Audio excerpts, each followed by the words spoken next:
বন্ধুরা, আমি আজকে রান্নাঘরে চলে এসেছি রান্না করার জন্য। এখানে হচ্ছে লেটকা খিচুড়ি আর এখানে হচ্ছে গরুর মাংস দিয়েছি প্রেসার কুকারে।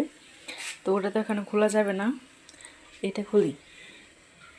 মাত্র তেল দিলাম আর কি, লাস্ট পর্যায়ে এসেছে। আরেকটা হলেই নামিয়ে খাবো। এই দুটো কম্বিনেশন আমার খুব বেশি ভালো লাগে, আর হওয়ার পরে আপনাদের সাথে শেয়ার করছি। আজকে আমি নিয়ে চলে এসেছি হচ্ছে খিচুড়ি আর গরুর মাংস। এটা আমি রান্না করেছি, আর সাথে এটা হচ্ছে আমি এটা তরকারি দিইনি, আমি খিচুড়ির মধ্যে দিয়ে দিয়েছিলাম। আর এখানে হচ্ছে কাঁচা পেঁয়াজ, লেবু, 2 পিস আলু আর গরুর মাংস আর সাথে আচার। তো এটা আমি এখন মজা করে খাবো। কার কার এরকম করে খাইতে অনেক বেশি ভালো লাগে আমাকে কমেন্ট করতে ভুলবেন না।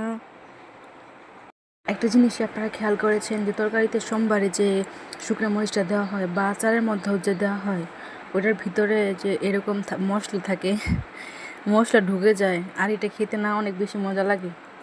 ভিতরের বিচি বিচি মানে তেমন একটা ঝাল লাগে না, কিন্তু অনেক অদ্ভুত রকম একটা মজা লাগে।